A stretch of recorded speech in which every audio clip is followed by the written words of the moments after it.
Welcome to the deep dive. Today, we're pulling back the curtain on one of those really essential but maybe often unheralded musical architects. You know, the ones working behind the scenes. Exactly. We're talking about that rare kind of genius who can just slide effortlessly from, say, laying down a totally authentic 80s funk groove to composing like the perfect musical bit for TV comedy. And then just turn around and tour with a neo-soul icon. Right. It's just an incredible range. It really is the definition of a career that kind of defies easy labels.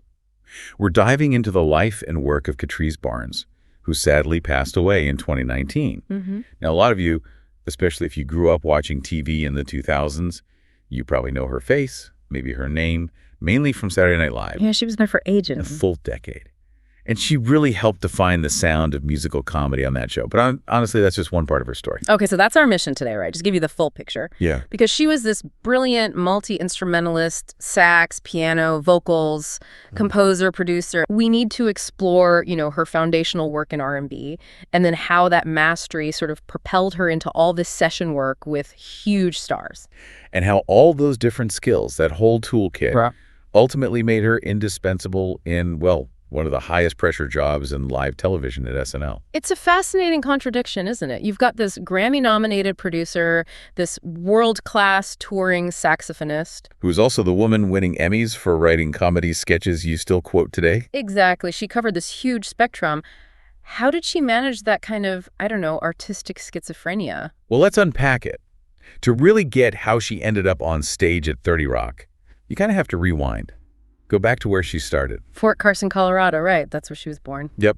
And her initial musical identity wasn't just as a player on one instrument. It was more like a utility player. She did everything. Composer, producer, arranger, performer on multiple instruments. Yeah. Sax, piano. And vocals, too. And what's really interesting is she didn't just, slowly climb the session musician ladder. She kind of burst onto the commercial scene as a front-facing artist herself. In the 80s, right? Right in the thick of 1980s R&B. And this starts with a duo she formed with her brother, Jerry Barnes. They were called Juicy. Juicy, okay. Yeah, they were pretty foundational in that mid-80s funk and soul scene, active from about 82 to 87. That's right. They put out 3 albums, Juicy, It Takes Two, and Spread the Love. And these albums really established Katreese not just as a player, but as a serious vocal talent and arranger. And they had some hits. I remember Beat Street Strut. That was a big dance track. It was.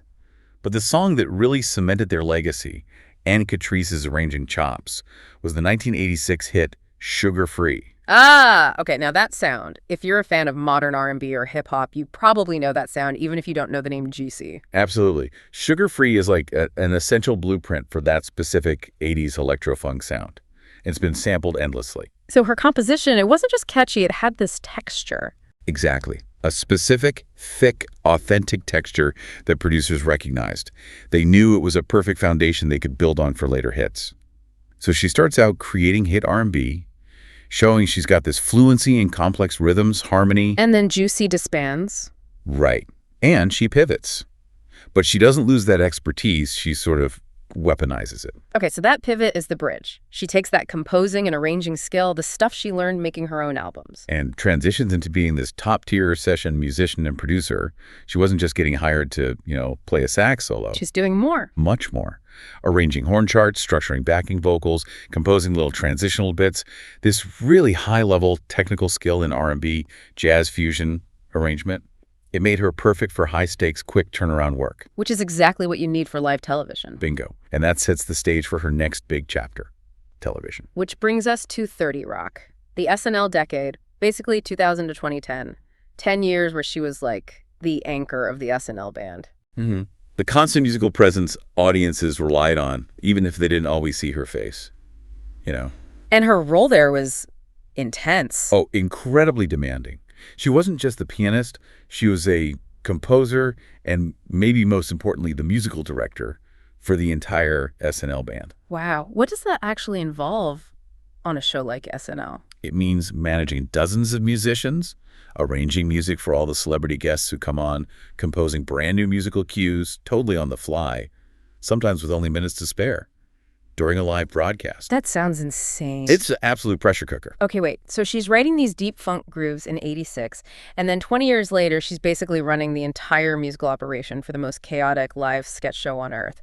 How does one person maintain that kind of artistic agility? I think it really speaks to her deep, deep understanding of genre and parody. She wasn't just talented. She was like a scholar of music. That R&B foundation meant that when she had to compose something for a sketch, she could perfectly replicate or parody any genre with a total accuracy. Okay, and this is where it gets really interesting, because we can tie her directly to some of the biggest cultural moments from that SNL era. Those digital shorts, the musical parodies. Katreese Barnes was in the engine room for that stuff. Absolutely. Think about Dick in a Box. The classic, with The Lonely Island and Justin Timberlake. Katreese co-wrote the music for that. And the reason that sketch is so brilliantly funny is because the music is flawless. It sounds exactly like an authentic, kind of cheesy, mid-90s R&B slow jam. Which makes the ridiculous lyrics land even harder. Precisely. Her composition skill gave the comedy its punch, its teeth.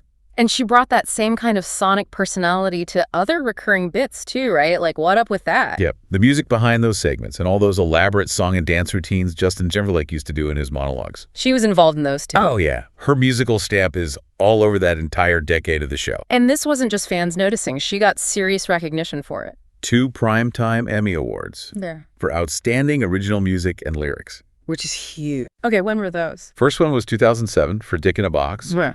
Recognizing it as, excellent composition and comedy. Right.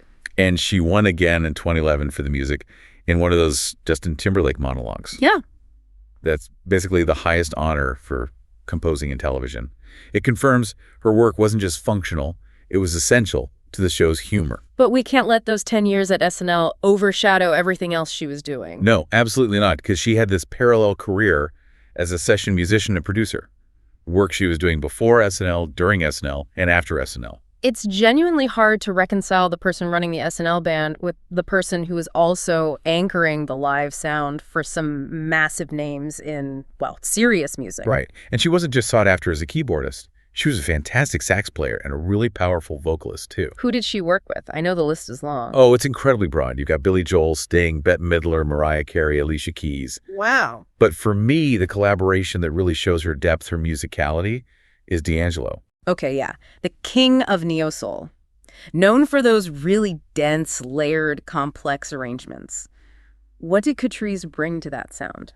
She provided those thick, resonant saxophone lines and keyboard textures that really anchor D'Angelo's sound, especially live. Her understanding of funk rhythm, R&B arrangement, the stuff she mastered way back with Juicy, let her slot perfectly into that really complex, sophisticated musical world. So she could go from SNL comedy cues to the deep groove of neo-soul. Seamlessly. It just shows she was indispensable across totally diverse genres. Yep. Pop ballad, stadium rock, deep soul. She could do it all. And her influence wasn't just performing on stage or in the studio. She was a producer, too. No, a powerhouse behind the boards, yeah. She even earned a Grammy nomination for her production work. Who did she produce for? Legends like Chaka Khan. And, crucially, she produced Roberta Flack's acclaimed album, Roberta. Okay, producing an icon like Roberta Flack, that's a different level of responsibility. Totally. That work required her to be the guiding force, applying all her arranging skills, her musical vision, to help shape the sound for these iconic voices. It's where the composer and the director in her really merged. And even after she left her main role at SNL around 2010, she didn't stop working in television music, did she? Nope. Stayed busy.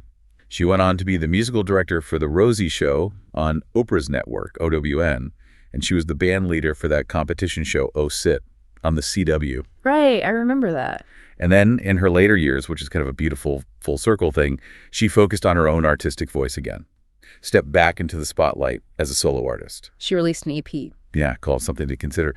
And it was this deliberate blend of everything that influenced her. Jazz complexity, classical structure, R&B soul. It kind of brought it all together. Katreese Barnes really left this powerful, even if sometimes subtly felt, legacy. Just a genius working behind the scenes so often.